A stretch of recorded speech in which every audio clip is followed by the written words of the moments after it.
guys, welcome to Northwest Connection. This episode we're joined by She the Throne, an industrial band straight out of Manchester that's been making serious waves with their sound and their vision. We talk about mythology, music and what it means to build something from the underground up. It's a deep one, let's get into it. Hello, welcome to Northwest Connection. Would you like to introduce yourself? I'm one half of She the Throne. The other half isn't here, unfortunately, but yeah. There we go, that's me.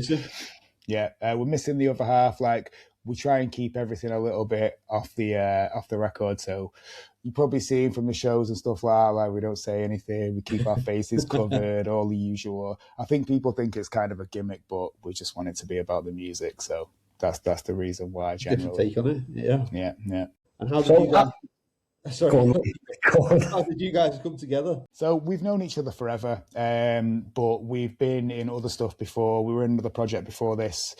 It was kind of more electronic stuff with a guitar player. It was just the three of us. And then we started this in 2017, just as that kind of came to an end. So we got to the point in December 2017, the last project kind of run its course.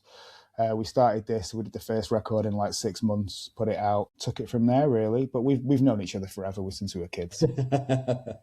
Yeah. Where did the band name come from? Is there any special meaning behind it? So yeah, she came up with that. It's based on sort of Egyptian mythology. So it's She of the Throne, which is the goddess Isis. So, but we changed it down to She the Throne because we thought it sounded a little bit cooler rather than like She of the Throne. But yeah. And where are you guys based? So we're in Salford, just outside of Manchester, but we're both from Manchester. We've been here we've been just here up the road from us at this point.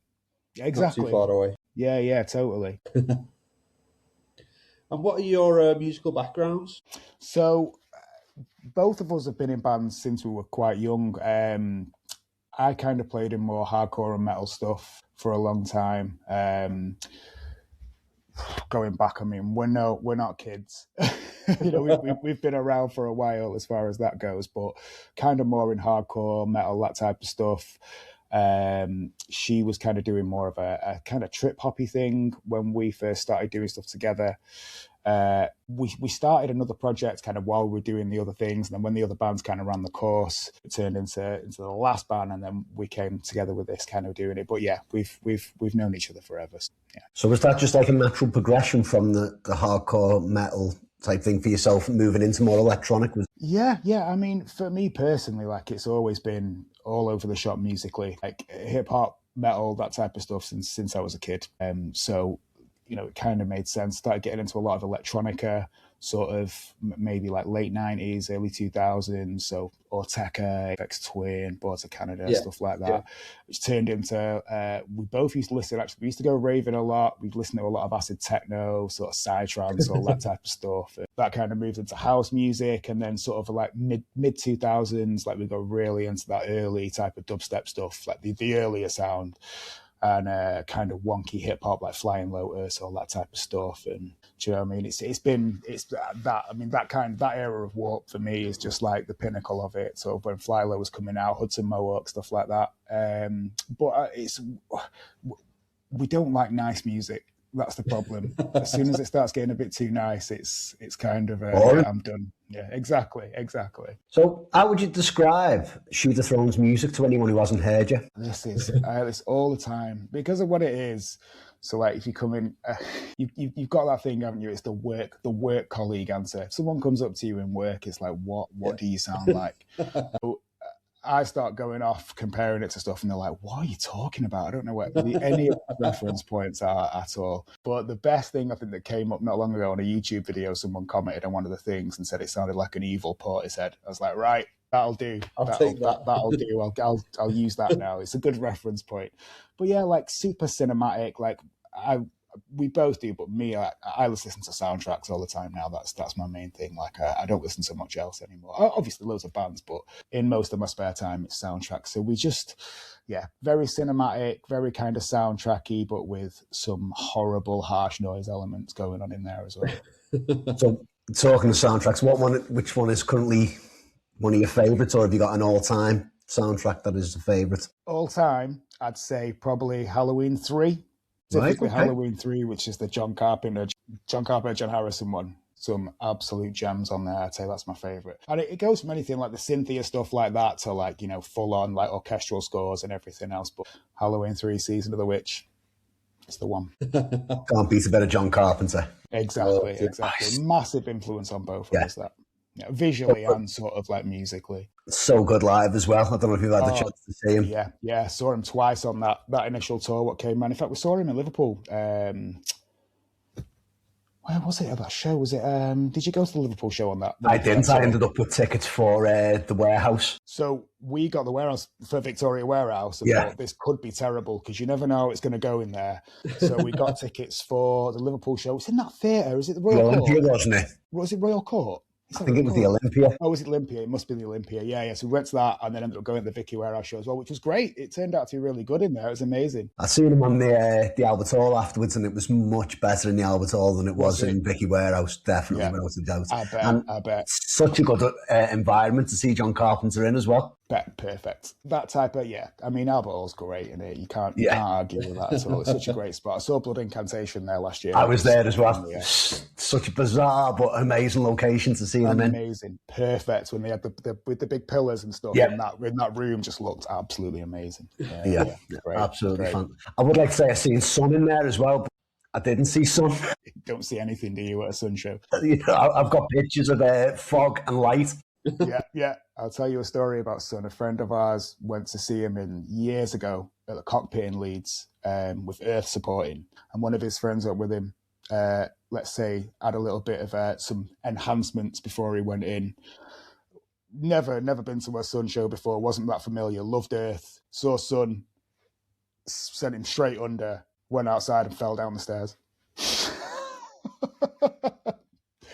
Unfortunate. That's what Sun does to people, though, I guess. And he's not been back to seeing him again. Never again. Going back to Shield of Throne, when someone hears him for the first time, what do you hope hits them first? I don't know, really, because I think there's such a, and not from us, but just obviously we've got a lot of visuals going on. Like, it's a big part of that. And it's only up until recently that we've started doing a few shows, because sometimes it's just not practical, especially when we're supporting people. If there's no projector in the building or something like that, and we've got to set everything up, we've got a short throw, but obviously getting stuff on and off. So it used to be both, but now I'd just say, I think musically, I think it's the low end. I think that's what kind of does it. I really like it when that hits people, because it's so different on record compared to like going to a show. We played... opened for Lily Refrain last year and played at Our Black Heart in Camden. And that venue puts on so many hardcore shows and so many sort of metal shows, but they've got a full-on Function 1 club rig in there, which never gets flexed really, because there's so many metal bands playing in there. So the engineer was buzzing. So he was just like, I'm gonna absolutely rinse these subs for all they're worth. So it's great. So I think that's the thing you always like for it to hit. It's just that low end, and just feeling it makes a massive difference. Awesome. Is there any influences on your sound that people wouldn't expect? I mean, it's difficult, isn't it? Influences, really, because I know what I like and what kind of makes me want to make music as far as like other bands go, which probably might be, you might be like, as if you listen to that type thing, but I don't know, really. Maybe, I mean, like I said, a lot of old hardcore, which I think people wouldn't really go for. So a lot of old straight edge stuff, like sort of, Battery, Chain of Strength, like they're a big influence on me, definitely. And I don't think that's something that really comes out directly in our sound, but especially for like the DIY ethic of hardcore, like we've always done everything ourselves. We dislike giving anything for anyone else to do. It never comes out how you want it. So it's just like we do it ourselves. So I think that's a big influence that people might not really realize. I think everyone seems to think we just listen to sort of like electronic music and whatever, but definitely not like that. Are there any local bands or artists that you feel a kinship with? Yeah, definitely. There's quite a lot, really. There's some really good stuff coming out of Manchester at the moment. You've got bands like, it's a two-piece called, you might know if it's called Silver Wing Killer, which is like... we've seen them in September. They are absolutely stonking. Amazing. That's such a good live show as well. We played with them on Halloween in Liverpool at the Quarry, actually. Which is, it's a really good show. Yeah. Was that the new Quarry as well, is it? Or yeah, the new one. Yeah. We've done them both, but the new one's great. Yeah, I've not been to the new one yet. I did go to the old when it was by the train tracks by Sandhills. That spot is great. The Arches was really good. Yeah. Well, Yeah. the new venue is really good. It's right in the town centre, isn't it now? So it's totally different vibe, but they've got a great sound system in there as well. But yeah, like them, Thra, you might have heard of from Manchester, a two-piece, they were great. Asunamissa, who we've known for years, like we've done a few shows with them recently and stuff. But yeah, there's a lot of good local stuff coming out at the moment. It's great. It's a good scene in Manchester right now, and it's so diverse, it's so varied. Like there's so many bands playing. We played a show with Death Bloom, who were like a kind of I don't know, like a kind of shoegazy, kind of sort of almost hardcore band as well at times. Like they're great, like as well with them guys. They're awesome. Yeah. So what's the songwriting process like with She the Throne? So lucky for us, we've kind of got our own space to kind of do everything. We don't really need a room to go in because we haven't got a drummer. You know, everything we kind of do in the box and with sort of hardware synths and everything else. Weirdly enough, though, everything kind of starts like a lot of the ideas come from her, and it's a really odd process because she'll kind of, when I say use a vocal sample, I mean like she'll sing and then manipulate the audio until it's like almost like a bass-liney type riff. So a lot of that noisy stuff has actually come from like an initial vocal sample, that into kind of a bit of an arrangement, and then we'll start building everything around it. So it's a really kind of weird way to start things. But it works. You know, there's so many things when people have been like, oh, what synth did you use for that? And I was like, go and have a word with her and she'll tell you. And it's like, it's literally just been a bit of a vocal sung in through some effects and then completely manipulated. That's generally how we start stuff off. We do everything ourselves, so we mix everything. The last album we didn't master ourselves, but even a lot of the stuff before that we've mastered ourselves as well and just kind of put out as it's come along. But yeah, generally we'll go in. We've got a spot as well where we rehearse, so we've got a PA in there so we can get through stuff loud. So we'll keep trying stuff out, and then we just kind of come back, tweak the mix, try the vocal stuff live over the top, and then finish it all off at home, which is great. You know, we're lucky to be able to do that. Really, we've got a nice little setup, which is great. Where do you find the inspiration for songwriting from? Everywhere, completely everywhere. Honestly, I don't think it's even really that musical. Like, very like based in sort of like mystic stuff, magic, or everything like that. In a way of, you know, I don't mean top hat magician pulling a rabbit out of his hat, obviously, but a lot of that type of thing, especially lyrically for her, because we both write the music, but vocally and lyrically it's all done. She does everything there. Like it's definitely from all over the stop, but we do love our nature. We like getting out. We like really getting inspired by getting out of the city, especially, and just getting out into nature and finding inspiration in that. But yeah, it's less musical, a lot of film. You know, we're really into horror movies and just like the weirder stuff. So that's very influential on me personally. Like visual stuff, I think I find more inspiration than musical stuff these days, like as we've got older. Yeah, we get that from a few bands actually.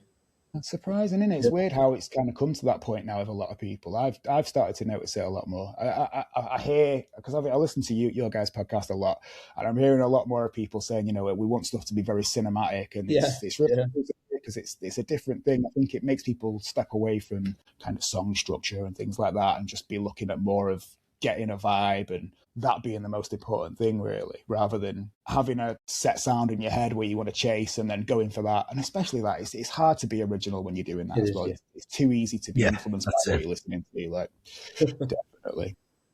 What's the most ridiculous working title you've ever given to a song? Oh my God. They're all ridiculous. They're all ridiculous, honestly. I can't even... We struggle. I've got folders of stuff and I'm like, what is that? And it'll just be called like some random stuff. I'm trying to think of something off the top of my head. I can't even think of one. But yeah, there's some silly ones. Oh God, I'm blanking now. But yeah, there are some silly ones. I'll get back to you on that. I think you can keep the silly ones a bit easier though as well sometimes with the type of music that you're playing. Totally. I remember, I'll tell you one that we did do. We thought we were being clever with, this is not trying to be offensive to anyone at all. We had a candle in the rehearsal room, and there was a joke going around in the old band about how, like, I think it was going on about one of the other members saying, oh, you'd find a use for that candle, wouldn't you? And I was like, oh, the gay candle. And I was like, oh, that'll be that can be the working title, and we'll just do it. And they ended up using that as a song title, but changing the way it was spelt. And I was like, people are going to clock this straight away that your song's called Gay Candle. And he was like, no, we won't at all, not at all. first person that heard it was like, why is that song called Gay Candle? And it was like GHEI, like KHON, something like that. It was stupid. So that's definitely the most ridiculous. So when it comes to the other side of it, And do you guys have specific roles beyond the music in the band? So I do generally all the visuals. So visual wise, I'll kind of do a lot of that and just say, this is what we've come up with, this is what we're doing. But yeah, visual wise, I'll kind of do that. As far as organization goes and sort of all the background stuff, we kind of go between ourselves. Like we'll take on whatever we can. So Right, yeah. she does a lot of the booking, for example, if we're trying to get stuff that way. I drive, you see, so that's it. With there being only two of us, it's easy. We can just go through and, we don't have to get a van. We've got a car. We stick all the gear in the back. We can take everything we need whenever we want to take it. So I'll drive. She's the navigator, the booker, and I'm the visuals one. Yeah. So a little bit more sort of on the technical side of things. So especially when we're doing music as well, like I'll kind of get on and mix and then just she'll have the ears there to say, no, that needs to do this, that needs to do that, or whatever. But yeah, we've definitely got our roles when it comes to sort of getting past that initial writing stage, definitely anyway. But yeah, the visuals take up a lot of time for me, really, more than anything else. So what's your favourite memory of a live performance so far? So that London show I mentioned before was really good. Playing Lily Refrain, that was an awesome show. That's the first time I think we've actually played when, I mean, she's got quite a lot of fans who are really into her as well, Lily Refrain. As soon as the doors opened, it was like everyone's at the front kind of waiting. So that was nice because we never normally get that. We've also we've played a festival a few years in a row up in Cumbria, a place called Felfoot Woods, which is, they used to do a black metal fest there actually called Darkness Over Cumbria. And it's like, it's literally right next to Lake Windermere. So you've got the lake, a road, and then this wood. And yeah, it's got like an amphitheatre and a stage and everything set up inside. And that's amazing because it's just absolute, the vibe you get in there. It's you feel like you're part of the wood basically. Like it's amazing. But I mean, we haven't really done that many big fests, so it's not like it's or any really big shows that.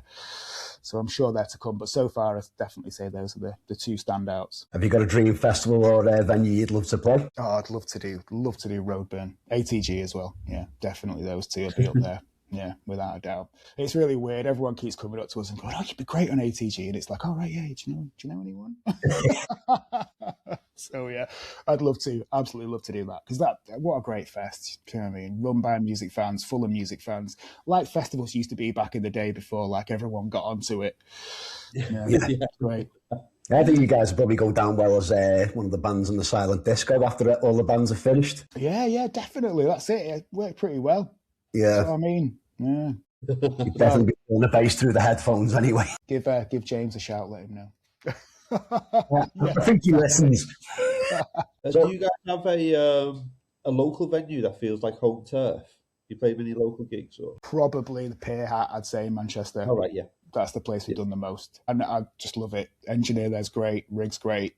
I mean, have you ever been there yourself? It's a pretty small spot, but yeah, we play there a lot. And a place called the Eagle in Salford, which is like just on the border. It's only a small place. I think it's like 80 cap, but that's great as well. But yeah, definitely the Pier Hat. I think that's our second home right these days. What's the most memorable thing you've seen from the stage, either good or weird?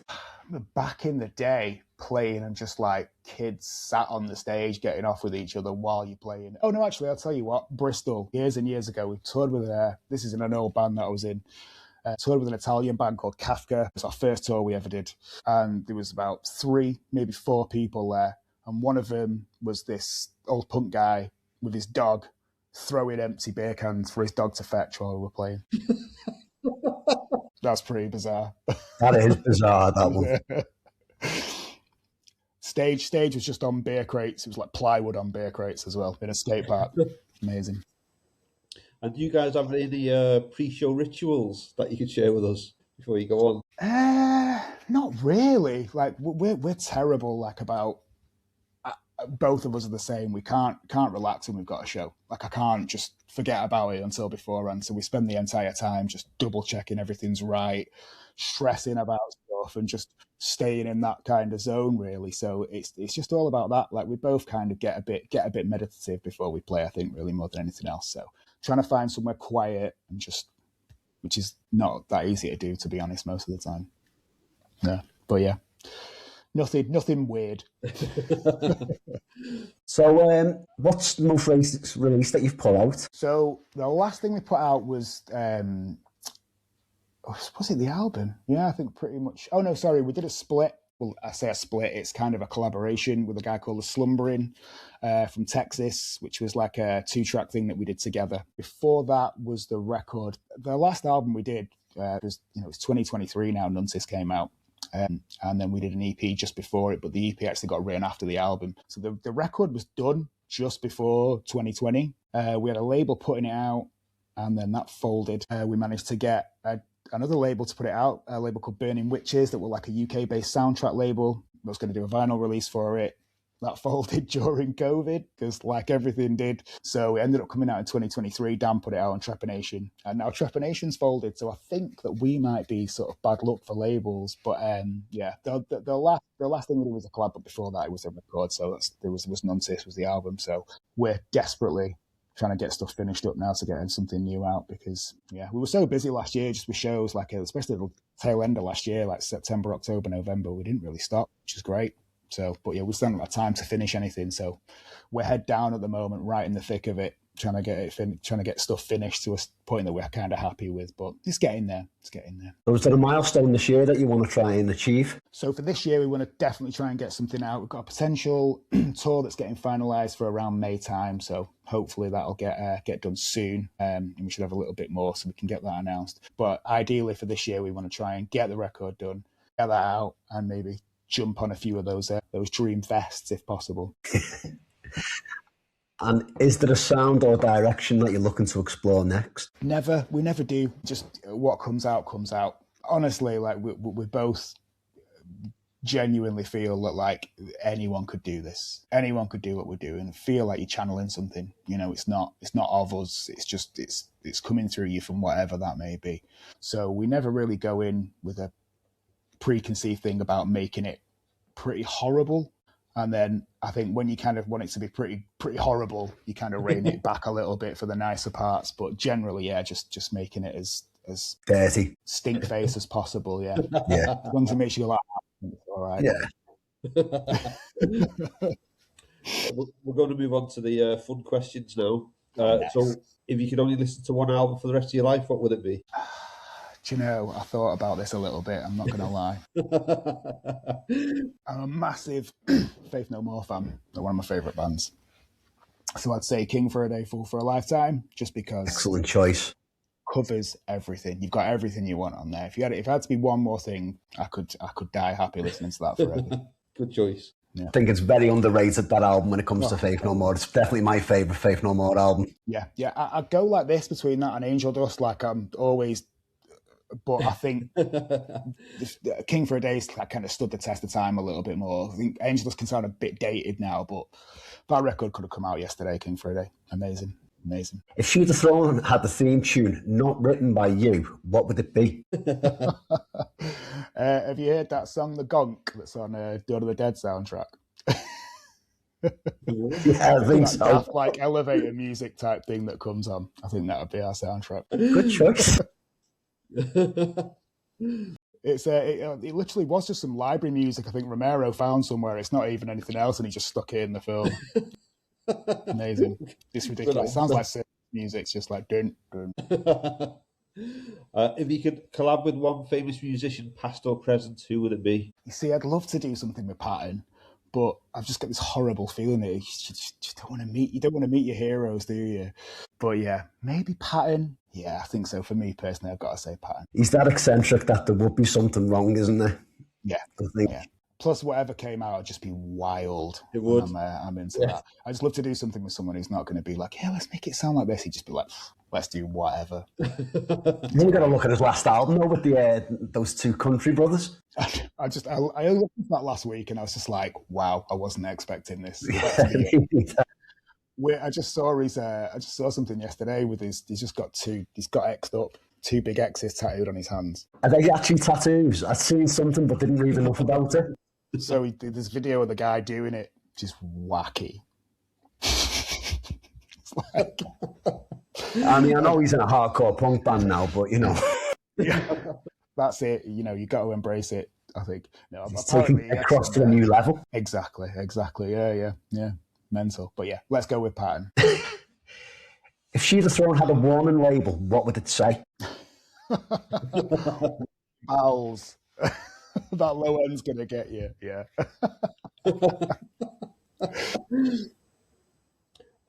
If you could rewrite a film soundtrack, which film would it be? Ooh. Now this is fun because the one thing that we really want to do is score something. That's the pair of us have always been like that. And we're actually in May we're going to be doing a rescore of something, which we're trying to decide now what we're going to do so we can we're cutting it fine, put it that way, but just a short. So, but I'd love to do the original Texas Chainsaw, Right. just because there's such a minimal score to that, and it's so weird. I feel like with some of the noisier stuff we do, and really go to town and covering the entire film. But yeah, I'd say original Texas Chainsaw. That'd be a great thing to do. Cool. What's the most cursed piece of gear you've ever owned? Oh, a laptop, definitely. I don't know if you guys have used Ableton before, but there's a thing called a push through, which is like a controller that I use for the live shows. It's a standalone version now, so you don't need a laptop. Thank you, Ableton. Because now we've had one show where it went down, and we actually had to improvise an entire set on an iPad, which was interesting. Yeah, but it turned out it wasn't even the push's fault. It was just the power supply died, and we couldn't charge it. But yeah, before that, we've had laptop crashes in other bands. That when we did the other band we did together, we played this. Have you heard of a festival called Beat Herder? Yeah.